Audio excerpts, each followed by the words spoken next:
Welcome to another episode of Money You Should Ask, where everyone has something they can teach you. I'm your host, Bob Wheeler. In this episode, we are going to explore why we do what we do when it comes to money. As a CPA for the past 30 years, let me say 25 because that makes me sound younger. I have seen it all when it comes to money and emotions. And if you think I'm talking about my clients, I'm not. I'm talking about myself. My relationship with money has been, and sometimes still is, an emotional roller coaster. Maybe that's something you're also familiar with. Good news. You and I are not the only ones. Our next guest is going to share their money beliefs, money blocks, and life challenges as well. Buckle your seatbelt and enjoy the ride.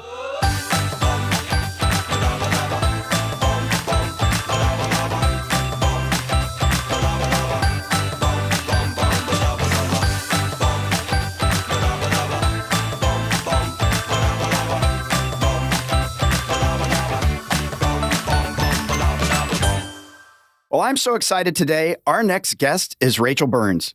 Rachael is passionate about helping women achieve financial independence after the loss of their partner to death or divorce.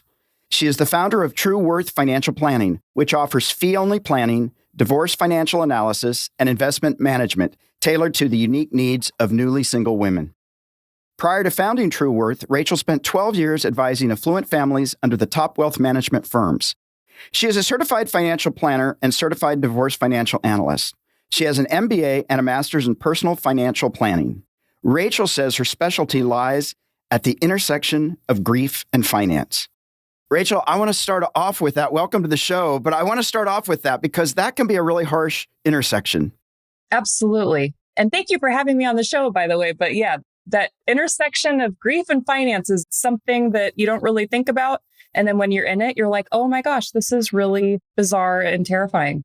And you had your own story that sort of propelled you into really working with women and advocating. And can you say a little bit about that? Because I think that's important for the listeners to know, they see this successful woman here talking, and we've all had our journeys. Yes, absolutely. So I've been in the business for a long time in what I would call traditional wealth management. And I didn't necessarily work just with women. It was just kind of whoever had a whole bunch of money and could qualify to work at a big firm like that. And so I found that I always enjoyed working with women most, especially women who had gone through some sort of difficult transition, like they went through a divorce or their spouse passed away. So I kind of naturally gravitated towards clients like that. And then I had some things happen in my personal life that kind of made me reassess everything. And about 4 years ago, I got pregnant with twins and found out my husband had grade 4 brain cancer. Like, I found these two things out within a few days of each other. Wow. So all of a sudden we go from this little family of 2, very healthy, young married couple to we're going to be a family of 4, maybe a family of 3. Who knows? I don't know what to expect with this diagnosis. Oh my gosh, I'm having 2 kids, not 1 kid. Like, what the hell happened? It just totally took any sort of life plans that I had and threw them out the window. So we got through being pregnant, got through my husband's surgery and radiation and chemo, and things settled down. His health was stable. The kids were born. It was kind of like this relief for the time being that with his type of brain cancer, he had a very good outcome from his treatments, but that type of brain cancer never goes away. It's just, right. That's just how it is. And so that's something that we just have to deal with. That's our new reality. I mean, we've done pretty well at just moving forward, like as normally as we can.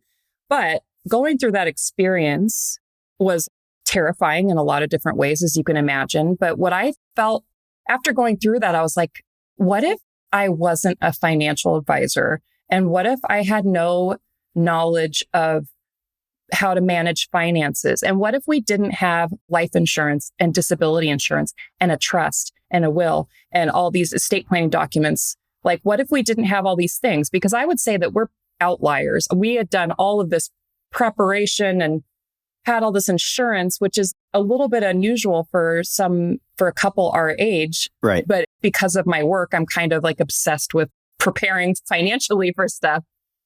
But I'm just like, what if we didn't have that? Like, how much scarier would this experience be if I had no idea how I would support my kids, how I would support myself?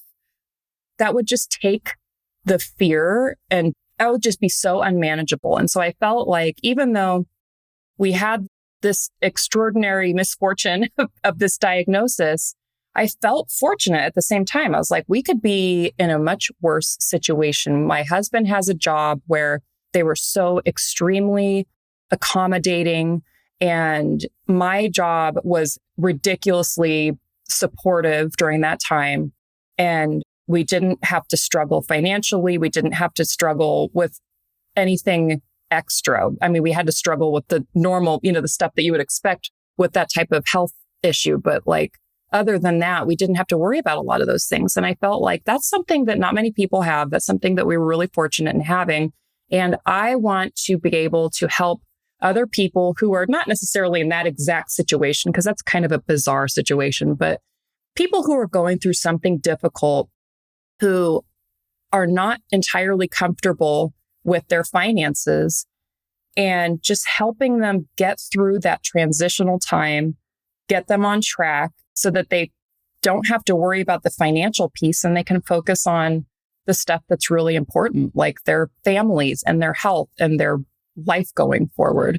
So that's where I got really passionate about helping people who were going through transition, and particularly women, because women, I feel like don't always have representation in the financial industry. They don't have access to expert advice. And also being a woman, I have a special connection to other women, but that's where that came from. And what's interesting is I was still kind of in the traditional wealth management world when COVID hit. And I just thought COVID had a habit of making people think about their lives. And I was like, what if I just worked with women who were going through some sort of transition? Like I could just work with those types of people. And where I was before, that wasn't really an option. You can't just like say, I'm only going to work with women today. You kind of did what they wanted you to do. But I was like, what if I just did that? And so then I just did it. And it wasn't nearly as difficult as I thought it would be. And I started my own company and I'm doing exactly that. I'm working with women who are going through difficult times. And that's been just the best decision I ever made, I think.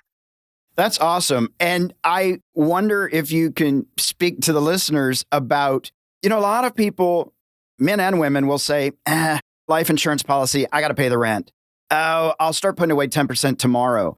With women specifically, they tend to live longer, have lower income, and don't have the savings. And so older women end up in poverty just statistically. And yeah, I don't think most people, when they're feeling young, that they're thinking, oh, I could get divorced. My spouse could die. It's like, that's not happy thoughts. So I don't really want to go there. Why do we need to talk about that? And so how do you get this to land?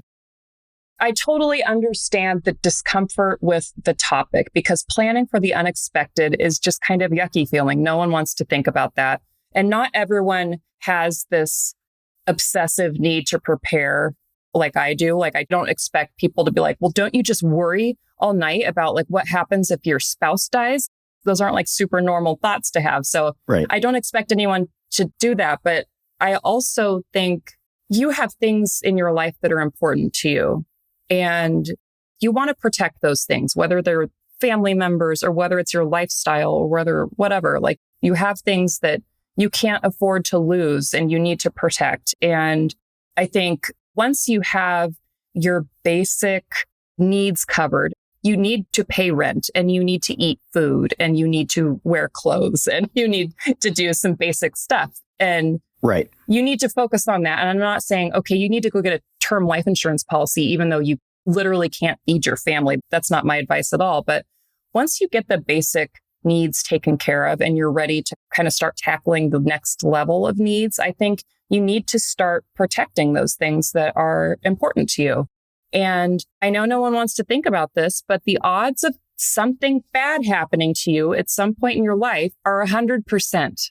I don't care who you are, something bad will happen to you. And I know that's really like not something you want to hear, but look at me. If you don't believe it, I mean, I was a very healthy, what I would consider normal person.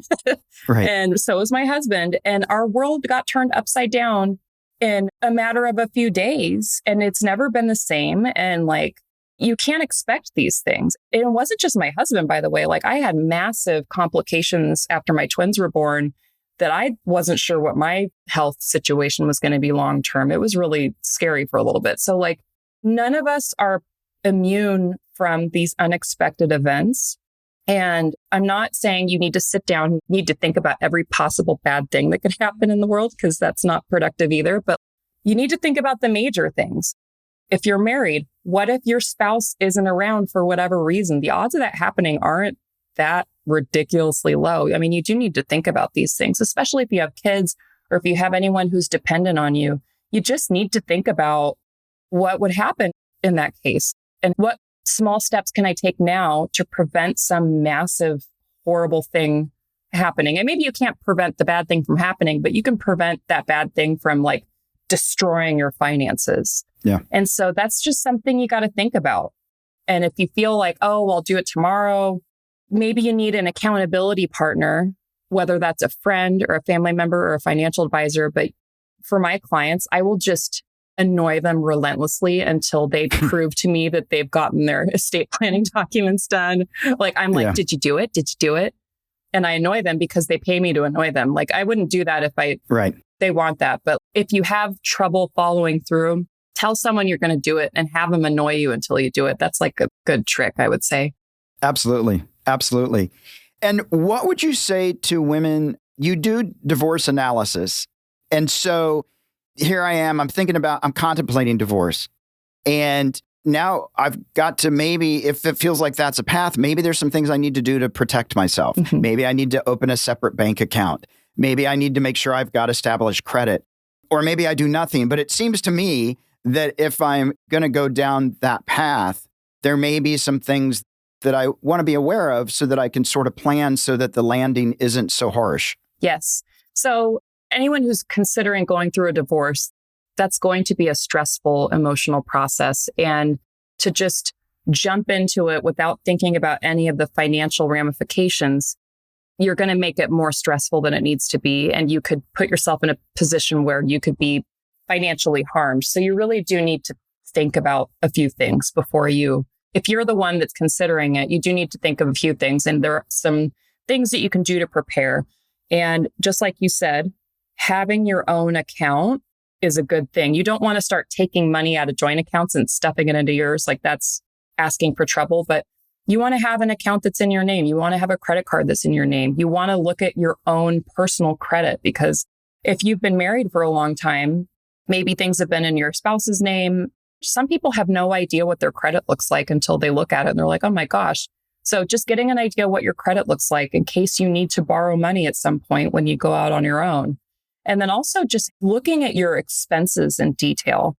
And obviously your expenses are going to look different when you're married versus when you're single, but you need to look at what you're spending currently, and you can kind of project what you'll be spending when you're on your own, because that's something that a lot of people don't think about. And once you split into two households, a lot of those expenses are going to double and your incomes aren't going to double. So you do need to think about those things and prepare for that in advance. And not that I'm saying put off divorce or don't get divorced because you can't afford it, but just like get the facts, get your details organized so that you know where you stand and you can start doing some planning for the short term to get you through that process. And then you'll be able to do some planning for the long term after that. But you really need to have all the information that you can get your hands on before you actually make a move.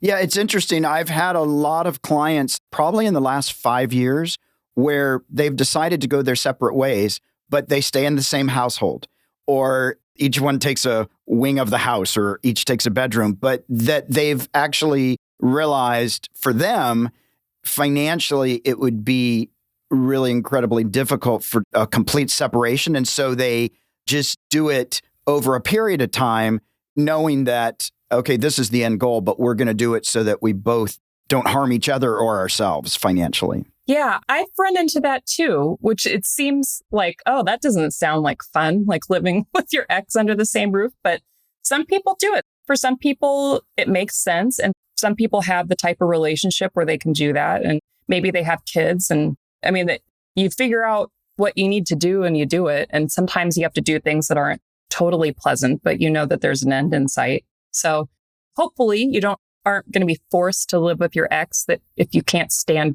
the sight of them, but like maybe you might have to make some compromises for a little bit to get through the tough times.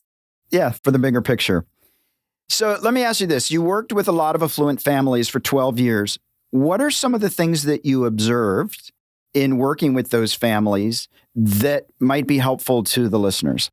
So after working with people who have achieved some sort of financial success, I've noticed some things that were a little bit surprising to me because I hear so many misconceptions from people who are not in that situation. So I think when people think of wealthy people, they think of inheritances. They think someone's dad died and left them a boatload of money and they never worked a day in their life and they're brats and they spend money on Bentleys and private jets and stuff. Like people see things on social media or whatever, people just being obnoxious with money. But you'd be shocked at how boring I think a majority of wealthy people are in terms of like what they're spending their money on and how they got it. A majority of the people that I worked with who had millions of dollars, they didn't have extremely high-powered jobs. They didn't inherit money. They didn't invent Twitter. They had pretty normal jobs. I mean, they had to be making a decent amount of money, but it's not a ridiculous amount of money that they were making. Right. A lot of them just like didn't spend as much as they made. Right. And that is such a simple thing, but it's hard to do in practice.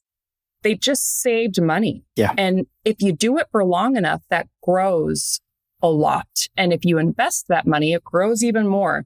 And I had so many clients who were state workers, and people think, state workers is like not an incredibly high paying job. It's a great job. It has great benefits. But I knew so many state workers that they just like didn't spend that much money and it just grew into a whole bunch of money. So it took some good habits, some good spending habits, and it took, having a little bit of restraint when it comes to spending. It took that during their working years, but then also in their retired years, they continued to have a pretty mellow spending habits. So if you're trying to figure out, okay, how am I going to get rich so I can just spend tons and tons of money every year? I don't have the answer for you. You need to invent Twitter or something. That's like a different realm. But the secret to becoming wealthy is just keep your spending reined in, because you can make $1 million a year and you can spend $1.5 million a year and you're in a bad financial situation. It's not what you make. Obviously, you need to make enough to cover your basic expenses. Right. And that's a struggle for a lot of people. But if your income, you get promotions and your income grows over time, if you can kind of keep your expenses from growing along with it, eventually you're going to be able to save a decent amount of money. And I wish I had some like other magical way to get rich, but like it's just simple and boring. You just save money over time and just let that money sit there for a long time and grow. Well, it made me think of the Michael Jackson estate.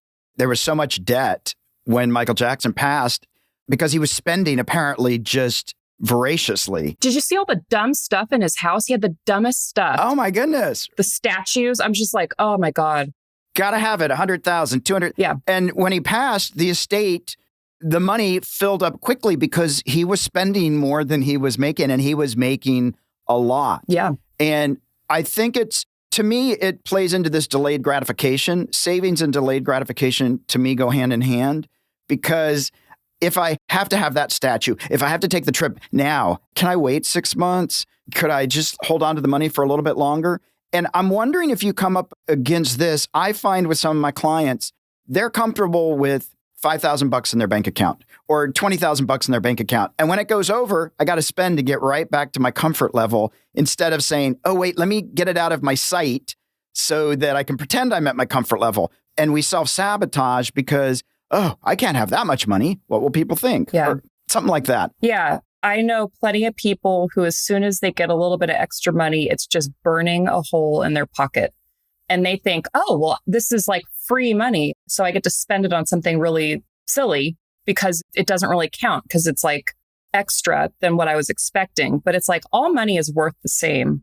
Money that you get from your tax return is worth the same as money you make in your paycheck, which is worth the same as money that you find on the street in a bag of, paper bag. Like it's all worth the same. All money deserves the same amount of respect. So if you have this little extra amount, don't look at it like, oh, like what fun thing could I do today to blow it in 10 minutes? Like think, oh, this is a head start on my financial goals, whatever that is. This is a nice surprise that's going to get me closer to whatever my goal is rather than like, how can I get rid of this right this second? It's just having a different mindset. Do you work with people on like automated savings or automated investments, trying to get people to just start with $50 coming out of the bank account or whatever it is to just start that habit? Yeah. And I think people are really surprised at how quickly they adjust to that, especially if you're starting small.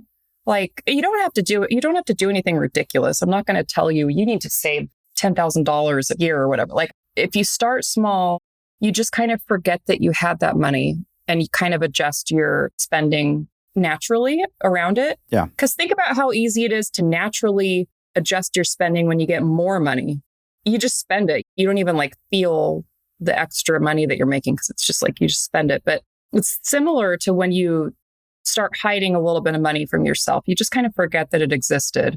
Again, as long as your basic needs are met. And then once you start with that small amount, then you can kind of increase it and you kind of see what that feels like. And you're just like, oh, well, I guess I'm not going to go shopping quite as often, but that's okay. And it becomes this mindless thing. And if you can make savings mindless, that's great. But when you make spending mindless, that's really dangerous. So set up your savings and then forget about it. But like, don't do the same thing with your spending. That's a different story. You need to keep your eyes on that. So let me ask you this, because for me, it's about mindset. And we're talking about mindset of being able to say, I'm not going to spend that, or how to trick myself so that I can actually be in a better space. Is there a tip or something that you advise people to when they're actually making the purchase? Like for me, when I spend, now sometimes in the past I've obsessed for, I'll spend 8 months deciding to buy a TV and everybody else is just like, oh, buy it. Right? I'm like, technology is going to change. And I overthink it. And in my current situation, when I'm spending money, I will think about, okay, what's this going to do for me? Like, does this nourish me in a way that fills my spirit?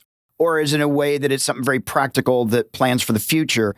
And if I can't find, like, I'm going to get real joy out of it, or that it's really going to help my future, I often won't spend the money. And in the past, I would have. I'm just like, I don't think I want to part with it. Like, I got to know that it's going to be worth my spending the money. Yeah, I think whatever it takes to increase your awareness, and then also just to think a little bit more about what you're spending, whatever that takes for you to do that. And to some people, it's something different. And the best example of this I ever heard was this girl, the credit cards where you can customize the picture that's on the credit card. You can put whatever you want on it. Yeah. This girl had put a picture of Terry Crews on it, and he was making this face like scowling, so that every time she'd take out her card out of her wallet, she'd like think that Terry Crews was judging her. And so she would be like, oh, I'm going to think twice about buying that thing. And I thought that was the funniest thing. That's great.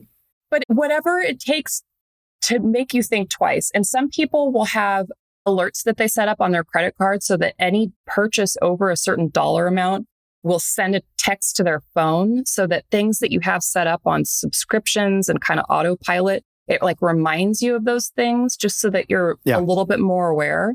Whatever it takes, or maybe set a rule for yourself that, okay, if I'm going to buy anything that costs more than $100, I'm going to have a minimum 24-hour waiting period or whatever works best for you. You just have to figure out what would get you to think a little bit more about what you're spending money on and whether that's something that you actually value.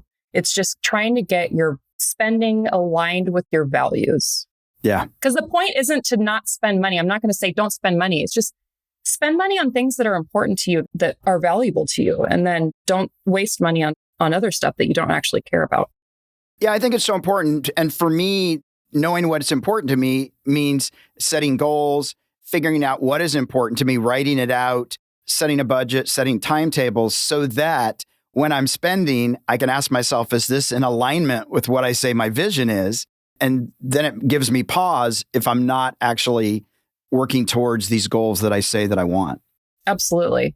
Yeah. Some people love coffee. They love to go get a coffee from Starbucks, and that's something that brings them so much joy.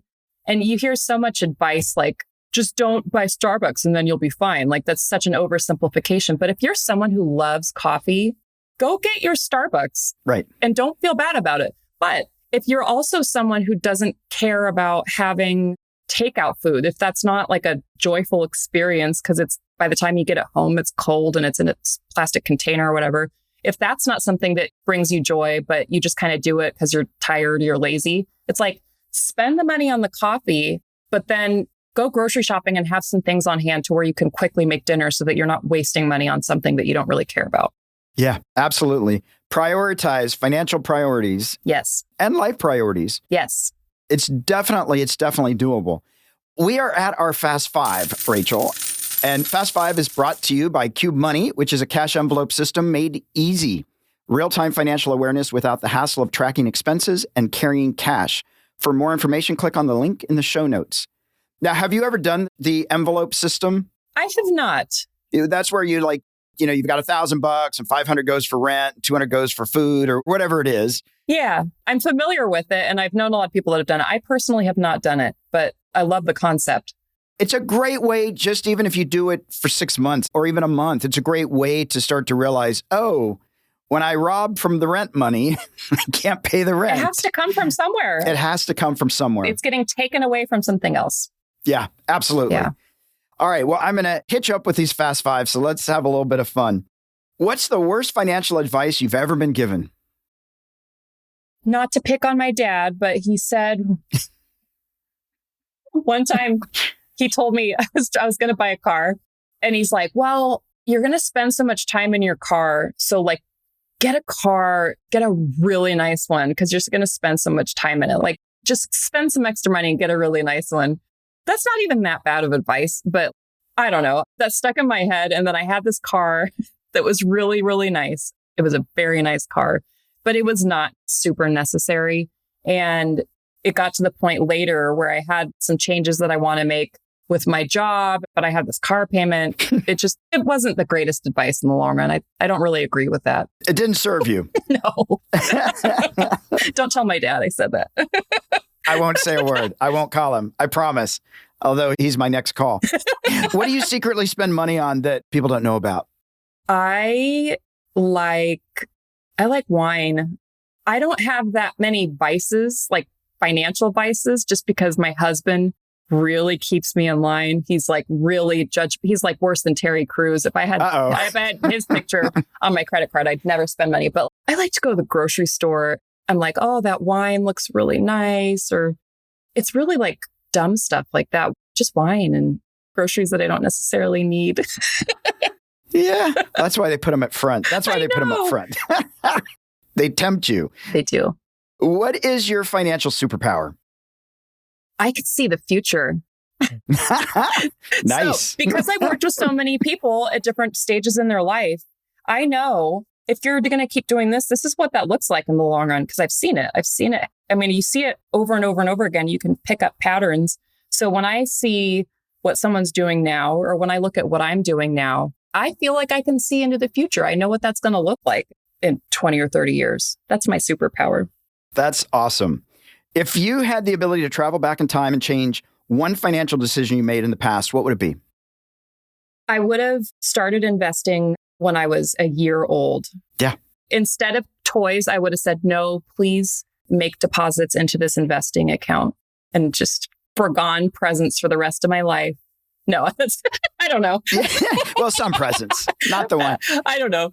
But do you notice a lot of the affluent families that made sure their kids had payroll so they could put money into IRAs starting at like a young age? No, not really. Really? We do that a lot with our clients with small businesses. We'll put the kids on payroll and make sure that all the kids are funded so that by the time they're in high school, they've got $30,000. There's certainly some tax benefits to having the kids on payroll. And I'm not saying that's not good. I'm just saying the people that I've known I haven't seen them do that too much. But It's hard with kids to have a super long-term perspective. It is. Because the younger you are, you're looking at stuff that's right in front of your face and you're not thinking about 2 minutes from the future. Like, It's so hard for them to conceptualize. You're saving for retirement. Like, just getting them to save money so that they can spend it on the weekend is like hard enough. Yeah, absolutely. What's the strangest thing you've ever purchased? Oh, I don't know. That's such a good question. I'm sure I've done something really weird. A crazy lamp or some, Oh, geez. I don't know. Oh, I bought an Elvis painting from Ross one time and I get so many compliments on it. And I've had it for so many years. It's come with me to every move. And he lives in the laundry room. So he's like Elvis, the patron saint of laundry. And it's really just kind of a bizarre painting. But I get a lot of anyone who comes to visit my laundry room, they definitely notice it and they compliment me on it. They love it. Yeah. That's awesome. So is it velvet? It's not velvet. That would be even better. Oh, okay. That would be way better. I mean, he did a lot of velvet. We are at our M&M spot, our money and motivation. And I'm wondering if you have a financial tip or a piece of wealth wisdom you could share with our listeners that's something that's worked for you.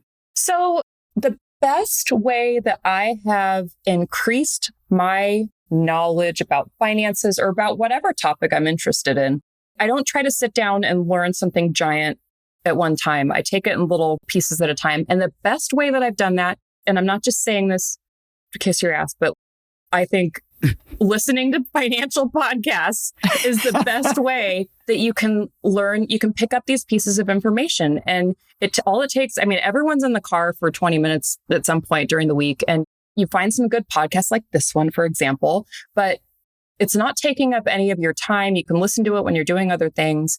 And that is how I have learned.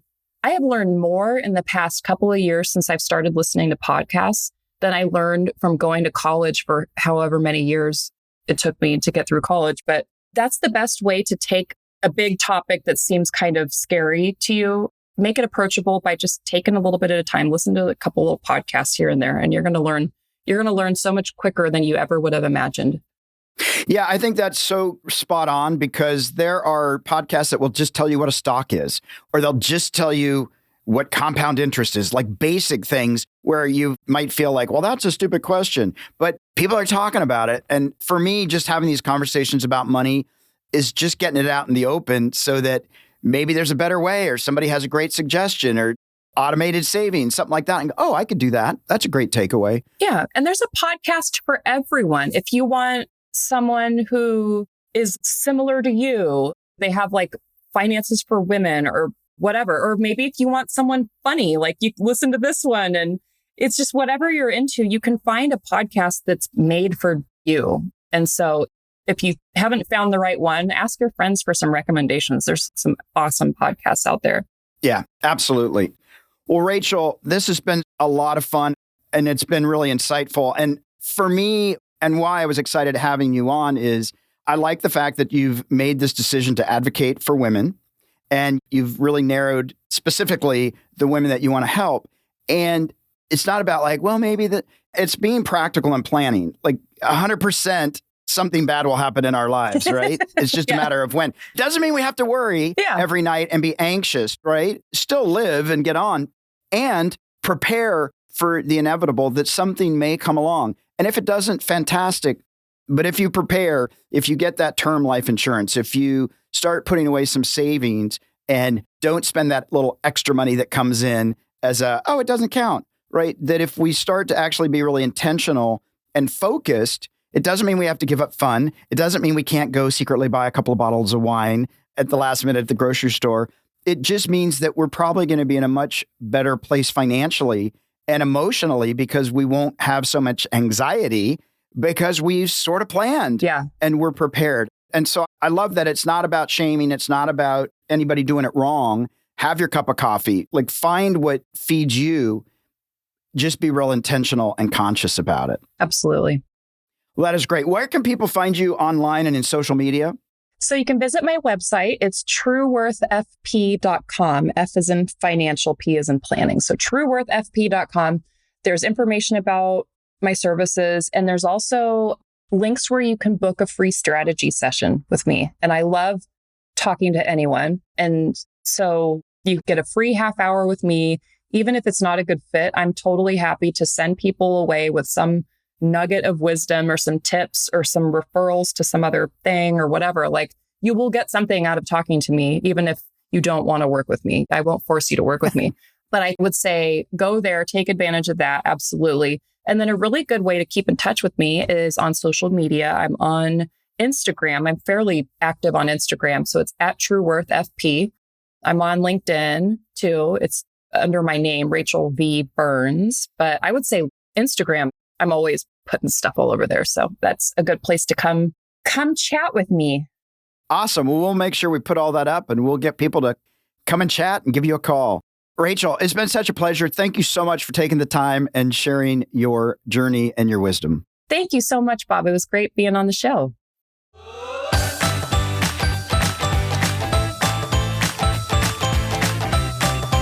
We hope you enjoyed this episode.